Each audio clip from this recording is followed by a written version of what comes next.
estão surgindo. Você vê, nós estamos num programa, né? No YouTube, de podcast. No YouTube, sim. Um podcast, né? Isso gera negócios, sim, né? Sim. Então, eu acho que hoje a nossa classe começa a se beneficiar. Como é bom ver, tem tanto talento, né? Sem dúvida. Que não está empregado. Sem dúvida. E eu acho que a gente tem que pensar dessa forma. Agora, eu sempre falei no meio, né? Porque eu admiro muito o Éder nesse lado empreendedor dele, porque você dá emprego, e você sempre deu emprego para gente mais velha, e a gente está vendo hoje um etarismo forte na comunicação do Brasil, né? Muitos... passou dos 60, manda embora, né? A gente está vendo isso, e são pessoas que ainda tem muito para dar, e você sempre deu espaço para essas pessoas. E eu sempre falei para pessoas que trabalharam com você, assim, cara, eu admiro o Éder, porque o Éder vende, você liga a Transamérica, você vê lá um monte de patrocínio vendido, e você entrega. Você entrega. Então é uma diferença também, porque tem muita gente que vendeu e não entrega. Você entrega, você trabalha o texto, quando você está no ar, você vai ler o texto comercial, é diferente. Eu acho que esse é um ponto que os mais jovens ainda têm que aprender com o pessoal que tem mais experiência. É como ler um texto comercial, que não é de qualquer forma, né? Então você entrega, e eu acho isso muito bom. É uma referência também nisso. Sabe? Eu costumo dizer, brincando, eu não vendo maconha para maconheiro, né? Mas se tá na minha mão, eu vou vender. Assim, pintou o texto... Você vai entregar da melhor maneira possível, que aliás você faz brilhantemente, né? Eu acompanho as transmissões lá que você faz. Esse é seu trabalho. Mas eu acho que é isso, Theo. Eu acho que é você se comprometer com as pessoas, né? Porque uma empresa faz um investimento com você... Ela tem que ter o retorno, né? Você não pode brincar com... Sim. Se você não brinca com o teu dinheiro, você não pode nunca brincar com o dinheiro dos outros. Sim. Você tem que fazer o seu melhor. O seu melhor, você tem que estar comprometido. Essa semana eu tive com muita alegria, com muita satisfação, porque para mim não é trabalho, para mim é até uma diversão, né? Eu passei a semana toda na FEICOM, com alguns patrocinadores, né? Eu costumo dizer o seguinte, tem muita gente, inclusive, que questiona o fato de você atuar como jornalista, né, e paralelamente atuar como publicitário. Eu acho que isso não desmerece nenhum profissional, muito pelo contrário, porque no fundo, qualquer instituição de comunicação, o combustível daquilo tudo são patrocinadores. Sem dúvida. Você sempre, né, vai depender é o combustível do negócio, né? Então eu vejo isso como uma coisa salutar para a instituição, para a comunicação, né? Só a audiência não se sustenta hoje. Se o seu produto não for vendável, ele não vai estar na prateleira da rádio ou da televisão ou do streaming do lugar nenhum. Exatamente. Sabe? Então eu acho que eu pautei a minha vida toda nisso, né? Trabalhar, fazer o trabalho com a maior seriedade possível, né? Com comprometimento, com dedicação e, sobretudo, com muita paixão, né? Porque a nossa profissão é uma coisa apaixonante, né? É prazerosa. E um outro ponto que você falou aí, que eu acho uma coisa lamentável, né? Essa questão do etarismo. Porque, olha, eu acho que a cultura que um profissional consegue amealhar ao longo dos anos que ele segue, né? Outro dia fui fazer a Copa do Mundo no Catar e fui surpreendido, a FIFA homenageou alguns profissionais que já têm 10 Copas do Mundo, né? E eu comecei muito cedo. A minha primeira Copa foi em 1986 pela Rádio Bandeirantes, né? E, puxa, eles foram ao estúdio, eles têm todo o relatório dos profissionais, né? E eles, os 10 Copas presentes. Exatamente. Exatamente. Fisicamente. Né? Inclusive tem um argentino que tem 16 Copas do Mundo. Um senhor, tá bem velhinho e tal, e foi homenageado, né, pela FIFA. Foi um negócio muito lindo, né? E, puxa vida, e quando eu fui receber um troféuzinho muito bacana... Quantas Copas são, Éder? Eu fiz 10 Copas, Mas assim, cara, passa um filme na sua cabeça, né? Por tudo aquilo, as emoções que você viveu, né? Os momentos do esporte que você mais ama, que você pôde olhar de perto, né? Então eu acho que isso é uma coisa que deveria ser um patrimônio daquele profissional. Concordo. Você falou do argentino.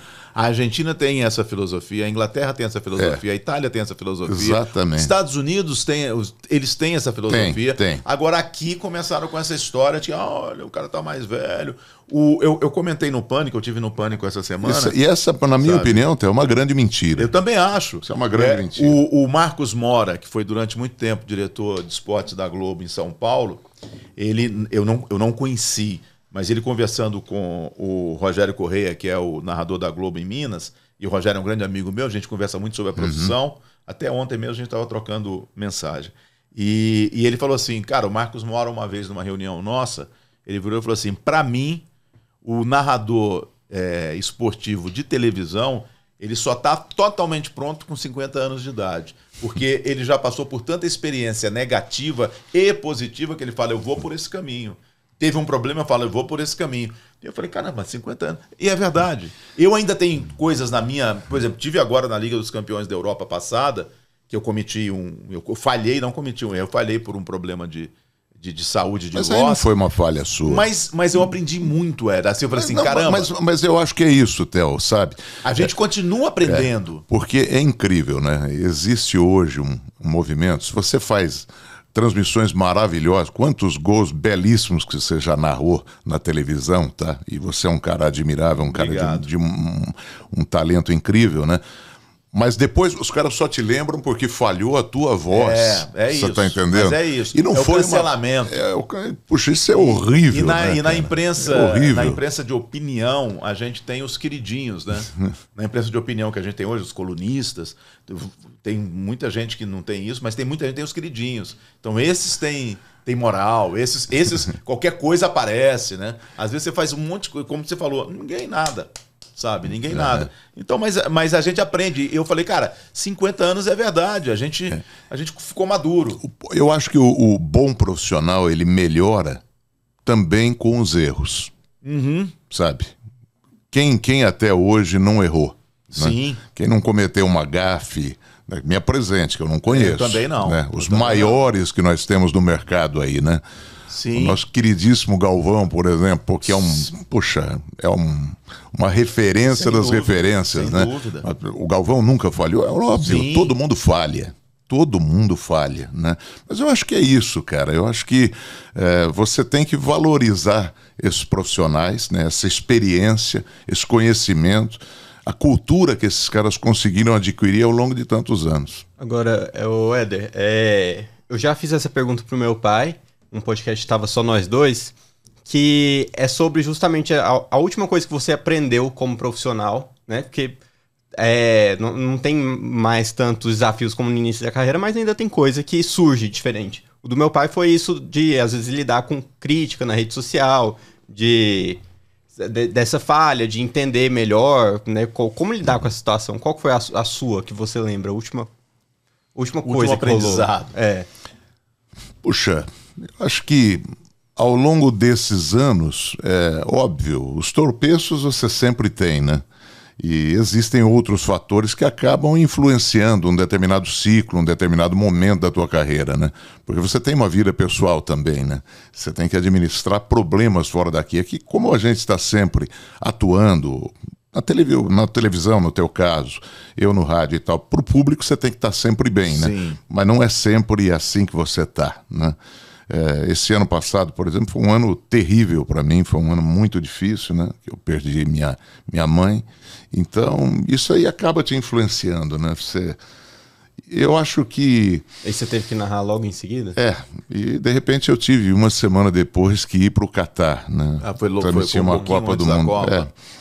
Então, é difícil, mas essa coisa de você se melhorar, sabe? Sempre. Eu acho que as críticas vêm, algumas não são construtivas, né? Algumas são para te arrebentar mesmo. Mas ali eu vou dizer uma coisa para você. Eu tenho uma grande preocupação, que é a minha autoavaliação. Eu sei quando eu faço um bom trabalho, né? Eu acho que acontece com você também. Certeza, com certeza. E quando você não produz o teu máximo, você não consegue entregar o teu melhor, entendeu? Eu me avalio. Eu também me avalio muito. Então é isso. Muito. E para mim é o que mais importa, né? No final disso tudo, né? Eu acho que ninguém fica tanto tempo, né? Mas o Kleber, agora na saída recente dele da TV Globo, ele falou uma grande verdade, né? Pô, o Kleber escreveu uma história de mais de 40 anos, né? Sim. Na Globo. Sim. Poxa, a carreira dele foi extremamente positiva, meu amigo. Uma carreira de sucesso. Sem dúvida. Entendeu? E é uma carreira, continua sendo, né? Existem outros tantos universos aí para serem percorridos, né? Mas eu acho que é isso, sabe? É você estar bem com você mesmo e tentar entregar o teu melhor e o público assimilar, né?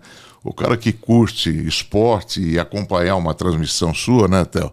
E estiver satisfeito, estiver te acompanhando, e você tem essas referências o dia todo, né? Quando você encontra com pessoas, com as pessoas, né? Na rua. Então isso para mim é o mais importante. Eu tinha quando eu fazia FM em Goiânia, Evandro Brandt, ele era mineiro, mas estava em Goiânia, e ele falou uma frase, eu guardo muitas frases que as pessoas vão falando, e ele falou uma frase no meu começo, que ele falou assim, olha, você tem que ser um bom locutor de FM, fazia música e tal, locutor de música. Eu falei assim, para a pessoa que está te ouvindo, fala assim, pô, esse cara é legal, eu vou convidar ele para vir almoçar comigo aqui em casa. E isso ficou na minha cabeça, e é isso, né? A gente tem que agradar a maioria das pessoas, né?